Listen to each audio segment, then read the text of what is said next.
मित्रों नमस्कार, मैं प्रमोद कुमार यादव। आज हम लोग अध्ययन करेंगे 11वीं बायोलॉजी के अंतर्गत न्यूट्रिशन एंड डाइजेस्टिव सिस्टम। कुछ दिनों से हम लोग 11वीं बायोलॉजी के अंतर्गत न्यूट्रिशन एंड डाइजेस्टिव सिस्टम का अध्ययन कर रहे हैं और लगभग 10 वीडियो का अध्ययन हम लोग कर चुके हैं। तो यहाँ पर कहना चाहिए न्यूट्रिशन के अंतर्गत हम लोग कार्बोहाइड्रेट, प्रोटीन, वसा, विटामिन, मिनरल्स, इन सब का हम लोग विशेष रूप से अध्ययन किए।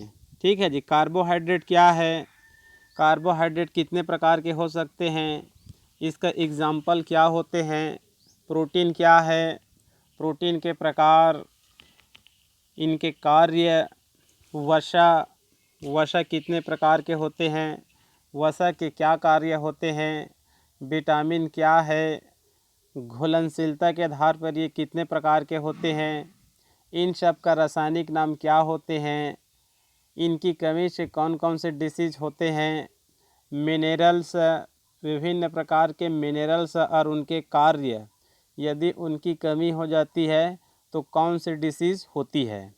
ठीक है, ये सब हम लोग पहले से ही अध्ययन कर लिए हैं। डाइजेस्टिव सिस्टम के अंतर्गत हम लोग सबसे पहले आहार नाल के भागों का अध्ययन किए थे, जो कहना चाहिए माउथ से प्रारंभ होकर एनस में समाप्त होती है।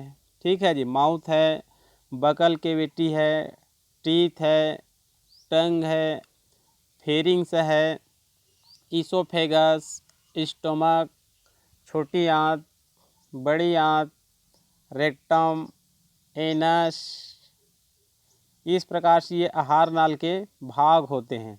आहार नाल के अंतर्गत ही कहना चाहिए डाइजेस्टिव सिस्टम के अंतर्गत ही कुछ ग्लैंड्स आती है, ग्रंथियां आती है, जिसको हम लोग कहना चाहिए एक्सोक्राइन ग्लैंड्स या फिर नलिका युक्त ग्रंथि कहते हैं। जनरली तौर पर ये 3 प्रकार के होते हैं: salivary gland, liver, pancreas. Salivary gland भी 3 प्रकार के होते हैं। लीवर सबसे बड़ी ग्रंथि होती है।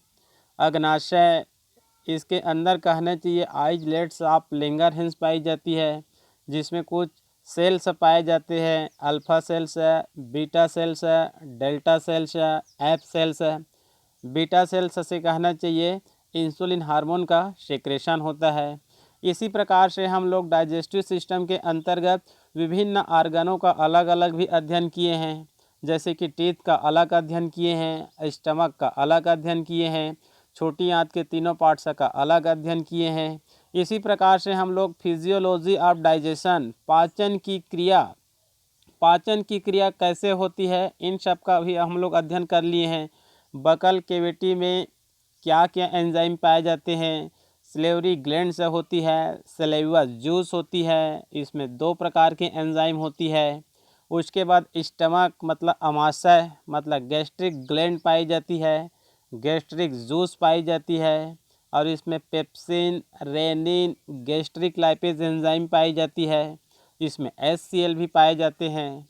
उसके बाद कहना चाहिए डिओडिनम में पेनक्रियाटिक जूस, पेनक्रियाज से पेनक्रियाटिक जूस आती है, उसमें भी कहना चाहिए pancreatic lipase, pancreatic amylase, trypsin, chymotrypsin, ये सब उसमें एंजाइम पाए जाते हैं।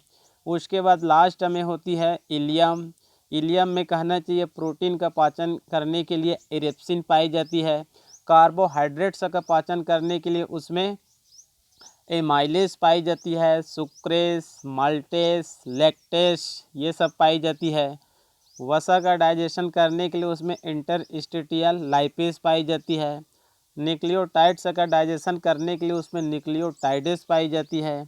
इस प्रकार से कहना चाहिए भोजन का कंप्लीट पाचन छोटी आंत के लास्ट भाग में क्या हो जाती है, समाप्त हो जाती है। इसके बाद हम लोग न्यूट्रिशन एंड डाइजेस्टिव सिस्टम, इसके अंतर्गत हम लोग लगभग आज 200 ऑब्जेक्टिव क्वेश्चन का अध्ययन करेंगे। ये 200 objective question nutrition and digestive system के अंतर्गत ही है। क्लियर? तो आप कहना चाहिए यदि नए स्टूडेंट्स हैं तो आप सबसे पहले मेरे यूट्यूब चैनल को आप सब्सक्राइब करिए। ठीक है, और उसके बाद कहना चाहिए आप प्ले लिस्ट में जाइए और वहाँ पर प्ले लिस्ट में चैप्टर वाइज आपको मिलेगा।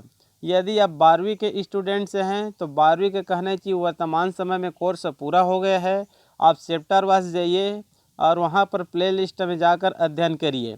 यदि आप 11वीं के स्टूडेंट से हैं तो आप एडवांस में 12वीं का अध्ययन करिए, क्योंकि कहना चाहिए आप जब अगले साल 12वीं क्लास में पहुंचेंगे, लगभग कहना चाहिए 4-5 माह बाद में, तो आप कहना चाहिए 12वीं का तैयारी अभी से ही एडवांस में तैयारी कर लीजिए। यदि आप 11वीं में हैं, ठीक है, तो भी कहना चाहिए 11वीं के साथ साथ 12वीं का, और 12वीं का है तो 12वीं का तो अध्ययन कर लिए हैं, तो 12वीं का भी अध्ययन करिए और 11वीं का भी अध्ययन करिए, क्योंकि कहना चाहिए आपका मेन उद्देश्य क्या है, बायोलॉजी विषय में अपनी जो ज्ञान है उनको क्या करना है, आपको बढ़ाना है, ताकि आप कहना चाहिए आगे चलकर नीट बायोलॉजी में अधिक से अधिक अंक ला सकें। या फिर आप बीएससी एमएससी कर रहे हैं तो आजकल के जो स्टूडेंट्स होते हैं केवल पास होने के लिए कहना चाहिए ग्रेसिंग करके उत्तर को पढ़ लेते हैं और अधिकतम अंक भी ले आते हैं, लेकिन कहना चाहिए ज़्यादा से ज़्यादा विस्तृत ज्ञान नहीं होते हैं। अतः आपको आगे चलकर चाहे राज्य सरकार में लेक्चरर बनना चाहते हैं, चाहे सेंट्रल गवर्नमेंट में केंद्रीय विद्यालय या फिर नवोदय विद्यालय में पीजीटी बनना चाहते हैं, सेट या फिर नेट क्लियर करना चाहते हैं, तो आप मेरे कहने चाहिए यूट्यूब चैनल को तुरंत आप सब्सक्राइब करिए और आप अधिक से अधिक वीडियो को 2 बार 3 बार देखने का प्रयास करिए, आगे करिए पीछे करिए, क्योंकि कहना चाहिए यहाँ पर थ्योरिकल और ऑब्जेक्टिव दोनों ही प्रकार के आपको यहाँ पर अध्ययन की सुविधा मिलेगा। क्लियर? तो यहाँ पर कहना चाहिए न्यूट्रिशन एंड डाइजेस्टिव सिस्टम, इसके अंतर्गत पहले आप पार्ट 1 से लेकर पार्ट 10 तक आप 10 वीडियो को पहले अध्ययन करिए। क्लियर? उसके बाद यहाँ पर लगभग हम लोग 200 ऑब्जेक्टिव क्वेश्चन का आज अध्ययन करेंगे। ठीक है, इसको हम लोग कई पार्ट्स में अध्ययन करेंगे, क्योंकि एक ही पार्ट्स में अध्ययन करना संभव नहीं है। क्लियर? तो यहाँ पर कहना चाहिए आज शुरू करते हैं प्रथम क्वेश्चन को। क्लियर? स्तनियों में नीचे का जबड़ा बना होता है, मतलब जो कहना चाहिए जो मैमल्स होते हैं, क्या होते हैं, मैमल्स, ठीक है, जिसमें सभी कहना चाहिए स्तनधारी एनिमल्स आते हैं। तो आपको बताना है जो मैमल्स होती है, मानव सहित समस्त मैमल्स, उनका जो लोअर जा होता है किस बोन से बना होता है। ये माना जाता है जो मानव होते हैं, जो मैमल्स होते हैं, उनकी एक विशेषता होती है कि जो लोअर जा होती है केवल एक बोन से बनी होती है। तो उस बोन का कौन सा नाम है, तो यहाँ पर नाम क्या है, डेंटरी। नाम क्या है यहाँ पर, डेंटरी। ठीक है जी, इसको हालांकि कहने की जो डेंटरी बोन होते हैं कई अस्थियों से जुड़कर एक अस्थि बना लेती है, लेकिन इसको हम लोग क्या कहेंगे, एक ही कहेंगे, डेंटरी ही कहेंगे। क्लियर? अगला क्वेश्चन है खरगोश का डेंटल फार्मूला है। खरगोश का डेंटल फार्मूला है, हम लोग कहना चाहिए मानव का डेंटल फार्मूला तो हमको याद है। मानव का कहना चाहिए डेंटल फार्मूला क्या होता है, 2 1 2 3 बटे कर देते हैं, 2 1 2 3 गुणित 2 बराबर 32। ये कहना चाहिए मानव का क्या होता है, डेंटल फार्मूला होता है, दंत सूत्र होता है। तो आपको यहाँ पर मानव का नहीं बताना है, किसका बताना है, यहाँ पर रेबिट मतलब खरगोश का बताना है। खरगोश कहना चाहिए एक शाकाहारी एनिमल होते हैं, शाकाहारी जंतु होते हैं, और शाकाहारी जंतु में जनरली तौर पर केनाइन टीथ क्या होती है, एब्सेंट होती है, क्योंकि केनाइन का कार्य क्या होता है, काटने एवं फाड़ने का कार्य होता है, काटने एवं फाड़ने का कार्य होते हैं। ठीक है जी। तो जो कैनाइन टीथ होते हैं विशेष रूप से कहना चाहिए जो मांसाहारी होते हैं, जैसे कि टाइगर होते हैं, लायन होते हैं, डॉग होते हैं, इनमें कहना चाहिए विकसित रूप में पाई जाती है।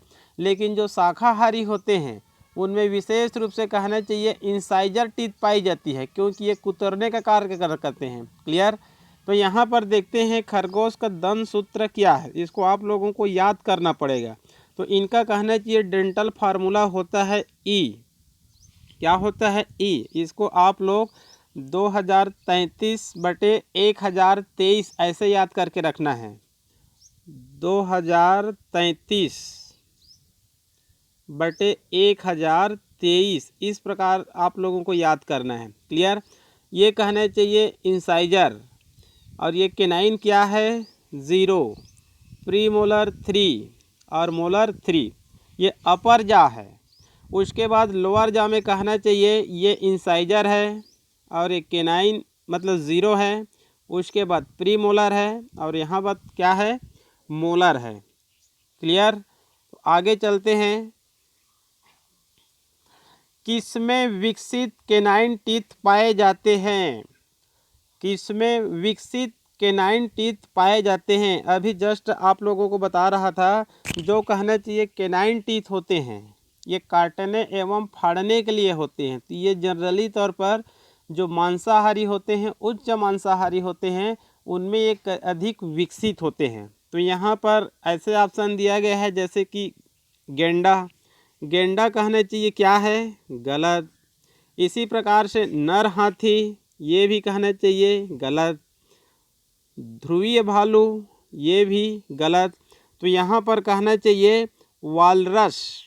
यहाँ पर सही उत्तर क्या है वालरस। वालरस में कहना चाहिए केनाइन टीथ पाए जाते हैं। क्लियर। उसके बाद अगली क्वेश्चन है, कशेरुकी शरीर में सबसे कठोर पदार्थ है। इसको मैं आप लोगों को पढ़ाते पहले भी बताया था। वहाँ पर बताया था हमारे शरीर की सबसे कठोर आर्गन या कठोर अंग या फिर कठोर पदार्थ का नाम बताइए। ठीक है जी। या फिर कहना चाहिए जो टीथ होती है, जो हमारे कहना चाहिए जो टीथ होती है उसके जो ऊपरी भाग होती है जो सफ़ेद होती है, वही कहना चाहिए एक प्रकार से क्या है ये एनामेल है। ये एमिलोब्लास्ट सेल से बनी होती है। इसमें कैल्शियम फास्फेट विशेष रूप से पाए जाते हैं। क्लियर। तो कशेरुकी शरीर में केवल मानव नहीं, टोटल कशेरुकी शरीर में, कशेरुकी मतलब कॉर्डेटा वर्टिब्रेटा, मतलब इसके अंतर्गत जो फिश होते हैं मतलब पीसीज होते हैं, एम्फीबिया, रेप्टेलिया, एविस, मैमल्स, ये सब आते हैं।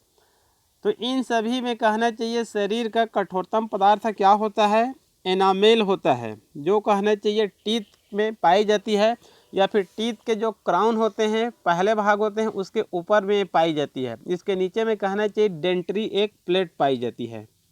क्लियर। अगला क्वेश्चन है, सशक की जीभ पर किस प्रकार के पेपिली होते हैं? सशक मतलब खरगोश मतलब रेबिट। हमारे भी कहने चाहिए जो जीभ होती है, जिह्वा होती है, टंग होती है, उसमें कहना चाहिए पेपिली पाई जाती है। हमारे टंग में 2 प्रकार की पेपिली पाई जाती है, एक होता है लिंगुअल पेपिली और सेकंड होता है टेस्ट पेपिली। जो टेस्ट पेपिली होते हैं हमारे भी कहना चाहिए जीभ में ये 4 प्रकार के होते हैं, सर्कमवेलेट और फंजीफार्मा और फोलिएट और फिजीफार्मा। लेकिन ये कहना चाहिए मानव का नहीं है। ये क्वेश्चन है आपका सशक से, एक प्रकार से कहना चाहिए खरगोश ही है ये। ठीक है। इनमें कहना चाहिए फोलिएट पाई जाती है। जीभ में किस प्रकार के पेपिली होते हैं तो कहना चाहिए इसमें क्या पाई जाती है फोलिएट पाई जाती है। और हमारे भी ये जो फंजीफार्म है, सर्कमवेलेट है, फोलिएट है, फिजीफार्म है, ये सब कहना चाहिए सभी पाए जाते हैं। क्लियर। अगला क्वेश्चन है, ह्यूमन एलिमेंट्री कैनाल के ल्यूमेन के चारों ओर के स्तर को क्या कहते हैं? ह्यूमन एलिमेंट्री कैनाल मतलब मानव की कहना चाहिए जो आहार नाल होती है, मानव की कहना चाहिए जो आहार नाल होती है, उनमें कहना चाहिए ल्यूमेन के चारों ओर के स्तर को क्या कहते हैं? तो वहाँ पर कहना चाहिए हम लोग स्टोमक या फिर इंटेस्टाइन का हम लोग टीएस चित्र देखे थे। तो वहाँ पर मैं आप लोगों को बताया था जो 4 लेयर होती है उनमें सबसे अंदर की लेयर को हम लोग क्या बोलते हैं म्यूकोसा बोलते हैं। क्या बोलते हैं म्यूकोसा। तो उनके अंदर में कहना चाहिए एक ल्यूमेन होती है रिक्त स्थान के समान। तो ल्यूमेन के चारों तरफ के स्तर को क्या कहते हैं म्यूकोसा कहते हैं। क्या कहते हैं म्यूकोसा।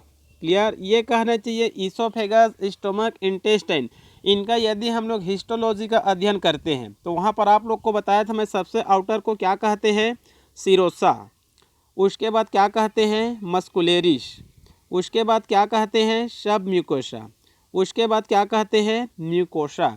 तो उसी प्रकार से कहना चाहिए ल्यूमेन के चारों तरफ जो लेयर होती है उसको क्या कहा जाता है, म्यूकोसा कहा जाता है। क्लियर।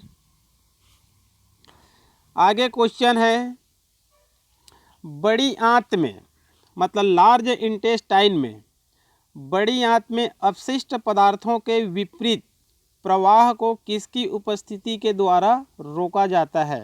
इसका अर्थ यह होता है कि आप लोग को मैं बताया था हमारी आहार नाल में पेरिस्टालसिस की क्रिया होती रहती है, क्रमानुकुंचन की क्रिया होती रहती है, जो हमको पता नहीं चलता है क्योंकि ये अनैच्छिक क्रिया है।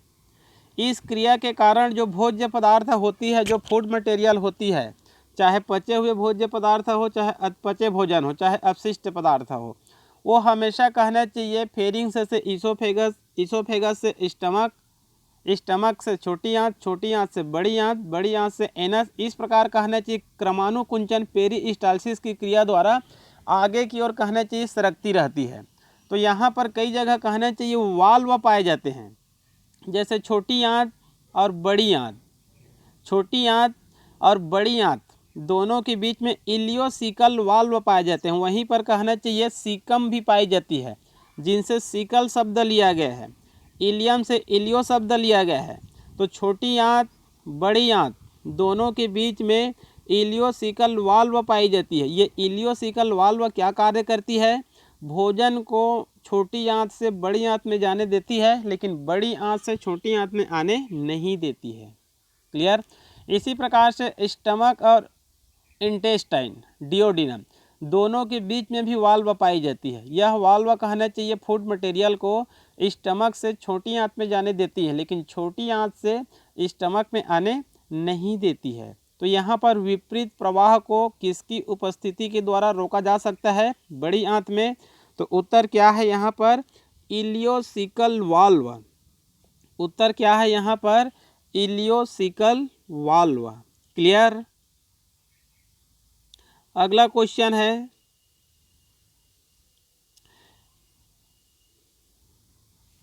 स्तनियों के दांत होते हैं, मैमल्स के टीथ होते हैं। तो आप लोगों को मैं पहले ही बताया था, इस पर विस्तृत हम लोग अध्ययन कर चुके हैं। जो मैमल्स होती है, ठीक है, मैमल्स के अंतर्गत मानव भी आते हैं। इनका टीथ कहना चाहिए, देखिए जनरली तौर पर पहले देखते हैं हेट्रोडांट भी होते हैं, थीकोडांट भी होते हैं, डाइफायोडांट भी होते हैं और मोनोफायोडांट भी होते हैं। ठीक है जी, मोनोफायोडांट्स भी होते हैं, डाइफायोडांट्स भी होते हैं, थीकोडांट्स भी होते हैं और हेट्रोडांट्स भी होते हैं। मोनोफायोडांट्स मतलब इनकी संख्या कितनी होती है, 20 होती है। मतलब सॉरी, मोनोफायोडांट इनकी संख्या 12 होती है। इनकी संख्या कितनी होती है, 12 होती है। मोलर टीथ एक बार उगते हैं, यदि ये टूट जाते हैं तो इनकी उत्पत्ति पुनः नहीं होती है। तो मोलर टीथ जिनकी संख्या 12 होती है, ये क्या होते हैं, मोनोफायोडांट होते हैं। डाइफायोडांट की संख्या कितनी होती है, हम मानव में 20 होती है। द्विबार दंती, द्विबार दंती मतलब एक बार टूटते हैं दूध के दांत और पुनः इनकी उत्पत्ति होते हैं। लेकिन कुछ में कहना चाहिए जो एम्फीबिया होती है, मतलब लेसर टिलिया, इसके अंतर्गत छिपकली, और जो रेप्टिलिया होते हैं, मेंढक होते हैं, इनमें पोलीफियोडांट भी पाए जाते हैं। पोलीफियोडांट मतलब वो बार बार टूटते हैं और बार बार इनकी उत्पत्ति होते रहते हैं। ऐसे टीथ कहना चाहिए मानव या फिर मैमल्स में नहीं पाए जाते हैं। थीकोडांट, थीकोडांट का अर्थ यह होता है कि रूट में क्या पाई टीथ में क्या पाई जाती है, रूट पाई जाती है। जैसे कि मानव में कहना चाहिए इंसाइजर होती है, केनाइन होती है, प्रीमोलर होती है और मोलर होती है। इनमें कहना चाहिए एक होती है, इनमें भी एक होती है, इनमें 2 होती है और इनमें क्या होती है, 3 होती है। तो इसको कहना चाहिए थीकोडांट कहा जाता है, जिसमें रूट पाई जाती है। जिसमें रूट नहीं पाई जाती उसको एक्रोडांट कहा जाता है। क्लियर। और हेट्रोडांट, हेट्रोडांट मतलब क्या होता है? विषम दंती, मतलब दांत कई आकार के होते हैं। क्लियर? जो फिश होते हैं, जो एम्फीबिया के अंतर्गत फ्रॉग होते हैं, उनका होमोडांट होते हैं, सभी टीथ एक समान के होते हैं। जैसे कि फिश तो सभी देखे हैं, ठीक है जी। जो बड़ी मछली होती है, रोहू होती है, कतला होती है, इनके कहना चाहिए माउथ में हम लोग टीथ देखे हैं तो उनकी सभी टीथ एक ही आकार के होते हैं, तब उसको कहा जाता है होमोडॉन्ट। तो आपके लिए यहाँ पर क्वेश्चन है, उसके आधार पर आपको बताना है। ठीक है जी। देखिए, स्तनियों के दांत होते हैं तो यहाँ पर आपके लिए 3 ऑप्शन है। ठीक है, यहाँ पर जितने भी ऑप्शन है इसमें सभी वही मिलेगा। देखिए, सभी में वही ऑप्शन है, लेकिन इसको आगे पीछे किया गया है। लेकिन आगे पीछे को यहाँ पर ध्यान नहीं देना है, आपको कहना चाहिए इस 1 2 3 के अनुसार आपको जमाना है। देखिए, भिन्न भिन्न प्रकार के टीथ, ये क्या कहलाएंगे? Heterodont. Incisor, canine, premolar, molar, भिन्न भिन्न प्रकार के टीथ क्या हो जाएगा? हेट्रोडॉन्ट। क्लियर? सेकंड देखिए, जबड़े की अस्थि के सॉकेट या फिर गर्त में धंसे होते हैं, मतलब इनमें जो रूट होती है वो कहना चाहिए सॉकेट या गर्त या फिर मसूड़े में धंसे हुए पाए जाते हैं, तब इसको क्या कहा जाता है? थीकोडॉन्ट कहा जाता है। उत्पत्ति के आधार पर 2 प्रकार के होते हैं, उत्पत्ति उगने के आधार पर। ठीक है, तो 2 बार उत्पत्ति होते हैं 2 प्रकार के, तब इसको कहा गया है डाइफायोडॉन्ट। तो यहाँ पर उत्तर क्या है? ए। क्लियर? अगला क्वेश्चन है,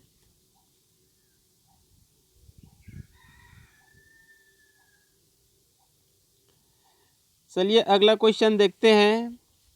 निम्नलिखित में से कौन सी जठर कोशिकाएं, निम्नलिखित में से कौन सी जठर कोशिकाएं, जठर कोशिकाएं मतलब आमाशय में पाए जाने वाली सेल्स, इसको इंग्लिश में गैस्ट्रिक, स्टमक, जठर, इसमें पाए जाने वाली ग्रंथि को जठर ग्रंथि, पाए जाने वाली जूस को जठर रस कहा जाता है। तो यहाँ पर कहना चाहिए, क्वेश्चन है, निम्नलिखित में से कौन सी जठर कोशिकाएं अप्रत्यक्ष रूप से रक्ताणु उत्पत्ति में मदद करती है? तो यहाँ पर आपको बताना है कौन सी कोशिकी है, कौन सी जठर सेल्स है जो इनडायरेक्ट रूप से, डायरेक्ट नहीं, इनडायरेक्ट रूप से रक्त के निर्माण में मदद करती है। ठीक है, तो आपको बताना है, ये जो प्रथम है चिप सेल्स, ये कहना चाहिए गलत, क्योंकि ये कहना चाहिए पेप्सिन रेनिन का सेक्रेशन करती है निष्क्रिय अवस्था में। जो गोबलेट सेल्स होती है ये भी गलत, ये कहना चाहिए म्यूसिन का सेक्रेशन करती है। ठीक है जी, म्यूसिन, म्यूकस का सेक्रेशन करती है। और ये जो कहना चाहिए म्यूकस सेल्स है, ये भी कहना चाहिए गलत है, ये भी म्यूकस का क्या करती है? सेक्रेशन करती है। तो यहाँ पर कहना चाहिए कुछ इसमें भित्तीय सेल्स पाई जाती है। क्या सेल्स पाई जाती है? भित्ती सेल्स पाई जाती है, जो कहना चाहिए रक्त के निर्माण में इनडायरेक्ट रूप से मदद करते हैं। देखिए, यहाँ पर ऐसा क्वेश्चन आया है, हम लोग स्टमक के बारे में कई बार अध्ययन किए हैं, चिप सेल से पढ़े हैं, पेप्टिक सेल से पढ़े हैं, जाइमोजेनिक सेल से पढ़े हैं, आर्जेंटाफिन सेल से पढ़े हैं। ठीक है, क्या क्या एंजाइम का सेक्रेशन करते हैं, ऑक्जेंटिक सेल से पढ़े हैं जो एस सेल का सेक्रेशन करते हैं, लेकिन भित्ती सेल से वहाँ पर हम लोग नहीं पढ़े थे। और ये नीट का क्वेश्चन है 2018 का, नीट 2018 का क्वेश्चन है। देखिए, तो यहाँ पर ऑब्जेक्टिव क्वेश्चन हल करने से यही एक फ़ायदा होता है। ठीक है जी, इससे पहले आप थ्योरिकल अध्ययन करिए, फिर जितना अधिक से अधिक आप ऑब्जेक्टिव क्वेश्चन में प्रैक्टिस करेंगे उतना ही कहना चाहिए आपका विषय पकड़ क्या होगा? बढ़ते जाएगा। क्लियर? अगली क्वेश्चन है, अमाशय में म्यूकस स्तर द्वारा निर्मित अनियमित वलन कहलाते हैं। देखिए, ये भी क्वेश्चन हम लोग वहाँ पर अध्ययन नहीं कर पाए हैं। अमाशय में म्यूकस स्तर द्वारा, जो चौथी लेयर होती है म्यूकस, म्यूकस जो चारों तरफ से कहना चाहिए ल्यूमेन को घेरे रहती है, वहाँ पर भी एक क्वेश्चन आया था। अमाशय में म्यूकस लेयर द्वारा निर्मित अनियमित फोल्ड क्या कहलाते हैं? तो यहाँ पर उत्तर है र्यूगी। यहाँ पर उत्तर क्या है? र्यूगी। ये कहना चाहिए विलाई भी क्या है? गलत है। ये ल्यूमेन कहना चाहिए चारों तरफ से इसको घेरने का कार्य ज़रूर करती है, लेकिन ये कहना चाहिए फोल्ड नहीं है, ये ल्यूमेन है, ये गुहा है। लेक्टेल्स ये भी गलत है, क्योंकि ये तो कहना चाहिए लेक्टेल्स एक विलाई में पाए जाने वाले पदार्थ होते हैं जो वसा का संश्लेषण करते हैं। क्रिप्टस ऑफ लिवर कून ये भी कहना चाहिए गलत है, ये इंटेस्टाइनल ग्लैंड्स होते हैं। तो उत्तर क्या है यहाँ पर? र्यूगी। क्लियर। अगला क्वेश्चन देखते हैं। जिह्वा मतलब टंग, जिह्वा के मूल के इर्द गिर्द पाए जाने वाले लिप टिश्यू का एक युग्म क्या कहलाता है? इसको मैं आप लोगों को चित्र सहित एक बताया था, जब टंग बताया था तो वहाँ पर कहना चाहिए दो क्वेश्चन था। एक था वहाँ पर टंग में पाए जाने वाले पेपिली का नाम, और इनके मूल मतलब जहाँ से इनकी उत्पत्ति होती है वहाँ पर लेफ्ट साइड और राइट साइड में एक आर्गन नाम था, जिनको मैं वहाँ पर पिछली वीडियो में बताया था थ्योरिकल में। तो वहाँ पर कहना चाहिए टॉन्सिल बताया था। क्या बताया था? टॉन्सिल। और ये भी बताया था टॉन्सिल ये क्या होते हैं? टॉन्सिल, थाइमस ग्लैंड्स है, लिम्फ नोड्स है, ये सब लिम्फोसाइट्स का निर्माण करते हैं, मतलब एंटीबॉडी का क्या करते हैं? ये निर्माण करते हैं। क्लियर। तो ये जो टॉन्सिल होते हैं एक प्रकार से क्या होता है? लिम्फ नोड्स होता है। क्या होता है? लिम्फ नोड्स होता है। और ये जो लिम्फ नोड्स होते हैं, स्प्लीन होते हैं, थाइमस ग्लैंड्स होते हैं, टॉन्सिल होते हैं, सब ये एक ही प्रकार के आर्गन होते हैं जो कहना चाहिए शरीर में एंटीबॉडी या फिर लिम्फोसाइट्स का क्या कर सकते हैं? निर्माण कर सकते हैं। क्लियर। अगली क्वेश्चन है, ओमेराइन टीथ पाए जाते हैं। तो मेंढक में कहना चाहिए जो टीथ पाए जाते हैं उसको क्या कहा जाता है? ओमेराइन टीथ कहते हैं। क्लियर। अगला क्वेश्चन है, टंग का कार्य है। टंग का कार्य है, तो यहाँ पर देखते हैं जिह्वा का क्या कार्य है। ठीक है जी। निगलने में सहायता करना, ये भी सही। लार को भोजन के साथ मिश्रित करना, ये भी सही। बोलने में सहायता करना, ये भी सही। तो यहाँ पर उत्तर क्या हो जाएगा? उपरोक्त सभी टंग के कहना चाहिए ये सभी कार्य होते हैं। क्लियर। अगला क्वेश्चन है, मानव में प्राथमिक दंत विन्यास। मानव में प्राथमिक दंत विन्यास मतलब ये मूल, ये जो कहना चाहिए जो चाइल्ड होते हैं उनमें जो कहना चाहिए जो मिल्क डेंटल फार्मूला होते हैं, दूध के दांत के कहना चाहिए जो डेंटल फार्मूला होते हैं, उनको यह व्यक्त कर रहे हैं। प्राथमिक दंत विन्यास मतलब प्राइमरी डेंटल फार्मूला। आगे है परमानेंट डेंटल फार्मूला, ये एडल्ट का है। ठीक है। मानव में जो प्राइमरी या फिर कह सकते हैं जो मिल्क डेंटल फार्मूला होते हैं, मिल्क टूथ फार्मूला भी कहते हैं, बच्चे के दांत का दंत सूत्र भी कहते हैं, और स्थायी दंत विन्यास को एडल्ट का कहना चाहिए डेंटल फार्मूला कहते हैं। इसे इस नाते भिन्न होता है कि प्राइमरी डेंटल फार्मूला में निम्नलिखित कौन से प्रकार के टीथ नहीं होते हैं, अथवा 1-2 वर्ष के शिशु को, 1-2 वर्ष को हम लोग 6-7 वर्ष तक भी ले सकते हैं, शिशु को क्रीड़ा पाठशाला में प्रवेश दिलाया गया। वहां दंत परीक्षण पर दंत चिकित्सक ने पाया कि शिशु के 20 दांत थे। शिशु के कौन से दांत अनुपस्थित थे? ये 2017 नीट का क्वेश्चन है और ऑल इंडिया पीएमटी 2015 का क्वेश्चन है। क्वेश्चन वही है, लेकिन कहने चाहिए यहाँ पर दोनों अलग अलग घुमा फिरा दिया है। लेकिन इसका मेन अर्थ यह होता है कि आपको यहाँ पर मूल ये जानना है कि जो मिल्क टूथ डेंटल फार्मूला है उनका सूत्र जानना है, और जो कहना चाहिए एडल्ट का जो परमानेंट डेंटल फार्मूला है उसको जानना है। फिर उत्तर यहाँ पर ऑटोमेटिक मिल जाएगा। ठीक है। यहाँ पर मैं आप लोगों को थोड़ा सा करेक्शन करना चाहूँगा। जब मैं पिछली वीडियो में जब कहना चाहिए माउथ में सभी जो 32 टीथ होते हैं उसको एक चित्र की सहायता से मैं प्रदर्शित किया था, तो वहाँ पर जो डेंटल फार्मूला था, जो मिल्क डेंटल फार्मूला था, वो वहाँ से थोड़ी सी कहना चाहिए चूक हो गया था। तो उसको यहाँ पर आप लोग थोड़ा सा करेक्ट कर लेंगे। उस कहना चाहिए यूट्यूब में मैं कमेंट्स में भी लिख कर कहना चाहिए एक करेक्टली आंसर दिया हूँ कि जो मिल्क डेंटल फार्मूला होता है, जो कहना चाहिए दूध के दांत के जो दंत सूत्र होते हैं उनका इस प्रकार से होता है। तो यहाँ पर पुनः देखते हैं और इसी को आप लोग यहाँ पर सही मानेंगे। क्लियर? तो यहाँ पर कहना चाहिए, पहले मैं एडल्ट का बता देता हूँ जो कहना चाहिए सभी स्टूडेंट्स जान चुके हैं।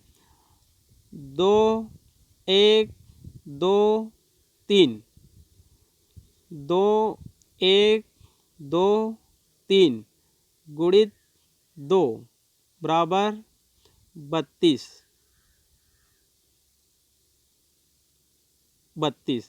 ठीक है जी, ये कहना चाहिए एडल्ट का है। किसका है ये? एडल्ट का। ये प्रथम कहना चाहिए इंसाइजर, ये केनाइन, ये प्री मोलर और ये मोलर। ये नीचे कहना चाहिए लोअर जा है। ये क्या है? नीचे लोअर जा। ठीक है, और ऊपर क्या है? अपर जा। क्लियर? तो यहाँ पर कहना चाहिए प्राइमरी डेंटल फार्मूला देखते हैं, मतलब दूध के दांत के डेंटल फार्मूला। इनमें होता है 2 1 0 2, 2 1 0 2। ये कहना चाहिए बच्चे के दांत का कहना चाहिए दंत सूत्र है। इसका मतलब यह होता है कि बच्चे में कहना चाहिए प्री मोलर नहीं होते हैं, क्योंकि यह हो गया आपका पहले वाले इंसाइजर, यह हो गया केनाइन, यह हो गया प्री मोलर और यह हो गया मोलर। तो यहाँ पर कहना चाहिए हम लोग यदि चित्र को ध्यान से देखते हैं, ठीक है, तो यहाँ पर कहना चाहिए जो चाइल्ड होते हैं उनमें ये कहना चाहिए जो प्री मोलर होते हैं, ये दोनों टीथ क्या होते हैं? अब्सेंट होते हैं। जबकि मैं जब पूर्व में बताया तो इसको जस्ट कहना चाहिए, मैं थोड़ा सा त्रुटि हो गया था, वहाँ पर थे 2 1 2 0, 2 1 2 0, इस प्रकार से हो गया था। तो इसको आप लोग ध्यान नहीं देंगे, आप लोग ध्यान देंगे इसको। ठीक है, तो इस चित्र में कहना चाहिए पूरी तरह से क्लियर है, इस चित्र में पूरी तरह से क्लियर है कि कहना चाहिए बच्चे में कौन सी टीथ नहीं होती है? Pre molar. कौन सी टीथ नहीं होती है? Pre molar. क्लियर? अगली क्वेश्चन देखते हैं।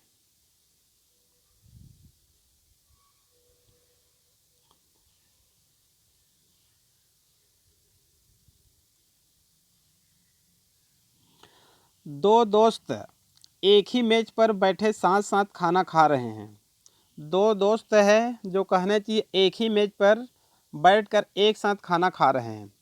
उनमें से एक को कुछ खाना निगलते समय अचानक धक्का लगने लगा। ठीक है, धक्का लगने लगा मतलब हल्का सा उल्टी टाइप का है, मतलब कुछ भोजन के कारण कहना चाहिए नॉस्ट्रिल में आ गए। यह धक्का लगना किस भाग के अनुचित गति के कारण हुआ? ठीक है, तो उत्तर क्या है यहाँ पर? एपिग्लॉटिस। उत्तर क्या है? एपिग्लॉटिस। आप लोग को मैं थ्योरिकल अध्ययन में बताया था, जैसे कि हम लोग भोजन को माउथ से ग्रहण करते हैं, माउथ, बकल कैविटी, फेरिंग्स। तो जो फेरिंग्स होते हैं एक प्रकार से श्वसन तंत्र और डाइजेस्टिव सिस्टम दोनों का कहना चाहिए जंक्शन होते हैं, दोनों आपस में मिलते हैं। यदि हम लोग कहना चाहिए श्वसन तंत्र का अध्ययन करेंगे तो नॉस्ट्रिल से शुरू करते हैं, नोज से, नॉस्ट्रिल, नेजल पैसेज, फिर आगे चलकर फेरिंग्स, तो वहीं पर कहना चाहिए आगे होती है लेरिंग्स, फिर आगे होती है ट्रेकिया। तो जो लेरिंग से होती है, फेरिंग से होती है, वहीं पर कहना चाहिए ग्लॉटिस और एपिग्लॉटिस होते हैं। ग्लॉटिस और एपिग्लॉटिस होते हैं। ग्लॉटिस के ऊपर में एक ढक्कन होती है, उसको कहना चाहिए एपिग्लॉटिस कहते हैं। तो जनरली तौर पर ये ग्लॉटिस को एपिग्लॉटिस नहीं ढकते हैं, हमेशा खुले रहते हैं, लेकिन भोजन ग्रहण करते समय ये जो एपिग्लॉटिस होते हैं वो ग्लॉटिस को क्या कर देते हैं? ढक देते हैं। इसी कारण कहना चाहिए जो भोजन होते हैं फेरिंग्स से डायरेक्ट ईसोफेगस में पहुंचते हैं, ईसोफेगस से स्टमक में पहुंचते हैं, क्योंकि ग्लॉटिस को एपिग्लॉटिस क्या कर देते हैं? ढक देते हैं। और यदि मान लो ग्लॉटिस को एपिग्लॉटिस नहीं ढक पाते हैं तो कभी कभार ऐसे समय आता है जल्दबाजी में यदि हम लोग खाना खाते हैं, उस समय ग्लॉटिस को एपिग्लॉटिस नहीं ढक पाएंगे तो भोजन के कुछ कण कहना चाहिए फेरिंग्स से किस में आ जाते हैं? नॉस्ट्रिल में आ जाते हैं। ठीक है, तो इसी को लिखा गया है, दो व्यक्ति हैं एक ही मेज में बैठे हैं और खाना खा रहे हैं, ये इसको बनाया गया है क्वेश्चन को। उनमें से एक को कहने से कुछ खाना निकलते समय अचानक धक्का लगने लगता है, उसका मतलब यह है कि कुछ भोजन के कण, कहना चाहिए हल्का सा उल्टी आती है, भोजन के कण किस में आ जाते हैं, नॉस्ट्रिल में आ जाते हैं। तो किसकी अनुचित गति के कारण हुआ, तो उत्तर क्या है यहाँ पर, एपिग्लॉटिस। क्लियर। अगला क्वेश्चन है, यदि किसी कारणवश हमारी गॉबलेट सेल्स, ये जो गॉबलेट सेल्स होते हैं, ये कहना चाहिए pharynx, sorry oesophagus, stomach, intestine, oesophagus, stomach, intestine तीनों में ही पाई जाती है। यदि किसी कारणवश ये जो गॉबलेट सेल्स होते हैं ये कार्य विहीन हो जाते हैं तो उससे किस पर हानिकारक प्रभाव पड़ेगा।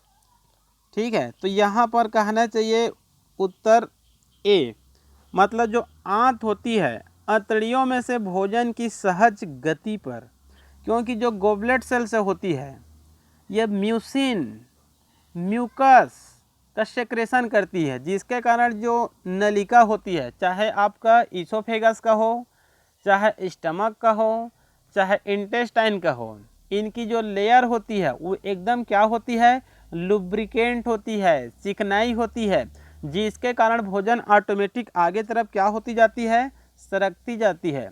और यदि कहना चाहिए गॉबलेट सेल से नहीं है तो अंतड़ियों में जो भोजन होती है इनकी गति पर प्रभावित होती है, मतलब आगे आसानी से जल्दी नहीं सरकेगी। क्लियर। अगला क्वेश्चन है, स्तनियों में स्टार्च का पाचन प्रारंभ होता है। स्तनियों में, मैमल्स में स्टार्च का पाचन प्रारंभ होता है। ये बहुत ही सिंपल क्वेश्चन है, क्योंकि कहना चाहिए जैसे हम लोग भोजन को ग्रहण करते हैं माउथ में ही कहना चाहिए क्या पाई जाती है, टाइलिन या एमाइलेज पाई जाती है, जो किसका डाइजेशन करती है, स्टार्च को, और स्टार्च को किस में बदल देती है, माल्टोस में। क्लियर। उसके बाद अगला क्वेश्चन है,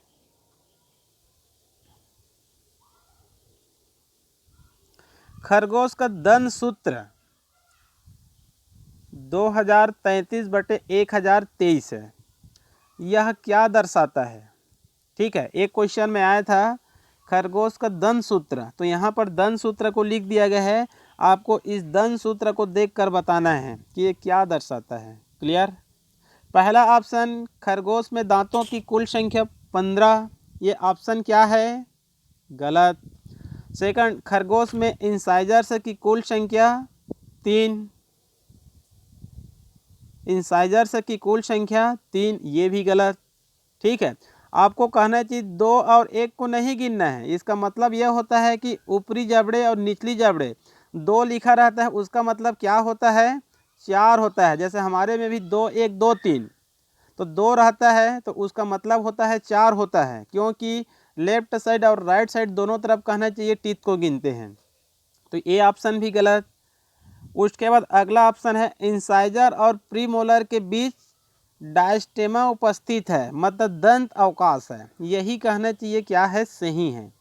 क्योंकि इसको ध्यान से देखिए, इंसाइजर और प्रीमोलर दोनों के बीच में 0 0 है, तो वहाँ पर टीथ नहीं है, तो टीथ नहीं है उसको हम लोग क्या बोलेंगे, दंत अवकाश या फिर डायस्टेमा कहेंगे।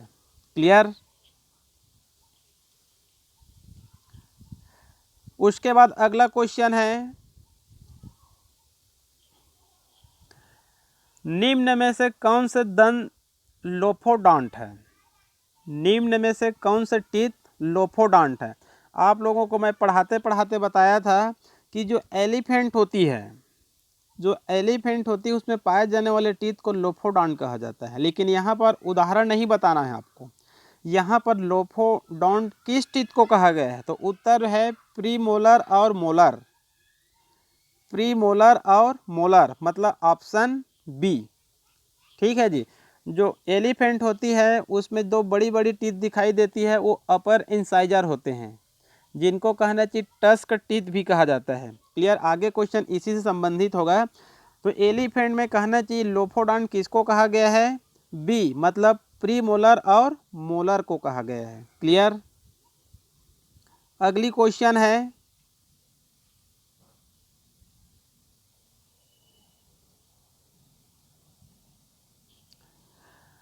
अगली क्वेश्चन देखते हैं। हाथी दांत या टस्क अत्यधिक विकसित खाली स्थान दांत होता है। तो आपको बताना है, जो कहना चाहिए जो टस्क होती है, जो बड़ी बड़ी जो कहना चाहिए टीथ दिखाई देती है, वो कौन से टीथ हैं, इसका मेन अर्थ है। वो कहना चाहिए आपको मैं पढ़ाते पढ़ाते बताया था वो इंसाइजर होते हैं, लेकिन मैं ये बताने भूल गया था कि वो ऊपरी इंसाइजर है कि निचली इंसाइजर है। वो ऊपरी इंसाइजर है कि निचली इंसाइजर है, मतलब अपर जाका है कि लोअर जाका है। क्लियर। तो यहाँ पर आपको याद करके रखना है, ये कहना चाहिए ऊपरी इंसाइजर है। क्या है ये? ऊपरी इंसाइजर है। क्लियर। आगे क्वेश्चन है, आहार नाल की भित्ति पर किस प्रकार की पेशी फाइबर उपस्थित होती है। जो हमारी आहार नाल होती है उनकी भित्ति में किस प्रकार की पेशी फाइबर उपस्थित होती है। तो इसका उत्तर क्या है, उसमें होती है चिकनी पेशी फाइबर, चिकनी पेशी फाइबर। क्लियर। उसके बाद क्वेश्चन है, मानव में कौन सा अवशेषी दांत पाया जाता है। इसको आप लोगों को मैं बताया था। मानव में कहना चाहिए जो लास्ट मोलर होती है, लास्ट मोलर मतलब अपर जाका और लोअर जाका, मतलब 32, 31, 30 और 29। अपर जाका दोनों तरफ का लास्ट है और लोअर जाका दोनों तरफ का लास्ट है। इसको हम लोग क्या बोल सकते हैं, 32, 31, 30 और 29। जो लास्ट मोलर टीथ होते हैं उसी को कहना चाहिए क्या कहा जाता है, अवशेषी टीथ कहा जाता है। ठीक है, विजडम टूथ कहा जाता है, क्योंकि इनका ये माना जाता है इनका कोई भी कार्य नहीं होता है। क्लियर। अगला क्वेश्चन है,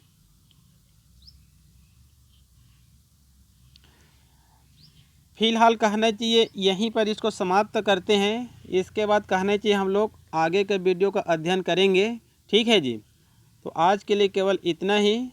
जस्ट अभी कहना चाहिए केवल अभी ये प्रारंभ हुआ है।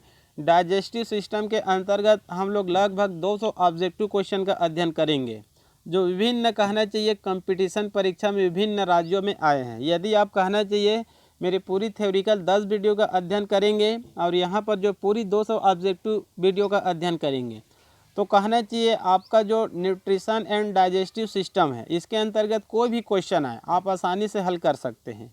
क्लियर। इसके बाद कहना चाहिए हम लोग आगे चैप्टर का अध्ययन करेंगे, तो इसी प्रकार से विस्तृत अध्ययन करेंगे हम लोग। ठीक है जी। तो अभी के लिए केवल इतना ही।